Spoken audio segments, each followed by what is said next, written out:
বিসমিল্লাহির রহমানির রহিম। আবারও একটি নতুন ভিডিও নিয়ে আল্লাহর নামে। আমি লিপির স্বপ্ন চ্যানেল থেকে সবাইকে স্বাগতম। প্রতিদিনের মতো আজও আমার সকাল শুরু হলো।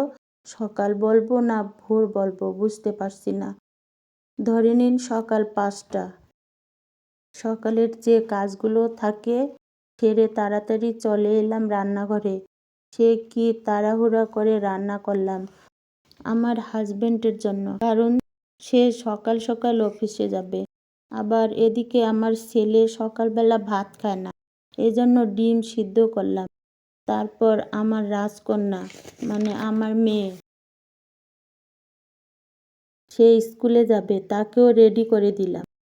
এরপর রান্নার জন্য সব কিছু রেডি করে কচু শাক, আলু, ডাল, এটার একটা ঘন্ট বা নাবড়া বলি আমরা। প্রথমে কচু শাকটা আমি সিদ্ধ করে নিয়েছি, কারণ হচ্ছে রিস্ক নেওয়া যাবে না, গলা ধরতে পারে এজন্য। আর মাংসগুলো ছোট ছোট টুকরো করে কেটে তেলের মধ্যে ভাজবো লবণ আর হলুদ দিয়ে। এই মাংসটা আমি ভর্তা বানাবো।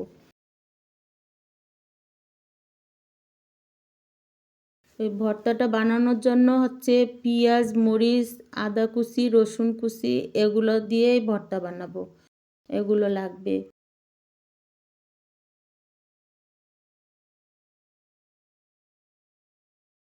মাংসটা খুব সুন্দর কুরকুরে করে ভাজতে হবে। এদিকে আমি সব রেডি করে নিয়েছি।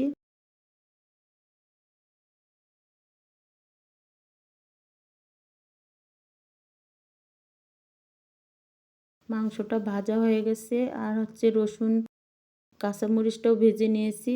এখন ভর্তা করার জন্য পিসতেছি। যেটার মধ্যে পিসলাম এটাকে আমরা বাটনি বলি, আপনারা কি বলেন জানাবেন। এই তো আমার হয়ে গেল মাংসর ভর্তা। এই ভর্তাটা খেতে অনেক মজা লাগে।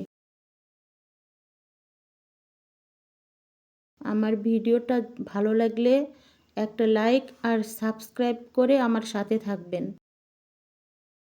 এটার মধ্যে ভর্তা বানালাম, ওর মধ্যে একটু ভাত দিয়ে মেখে খেয়ে নেব। এটার অন্য রকমের স্বাদ, যে খাবে সেই শুধু বুঝবে।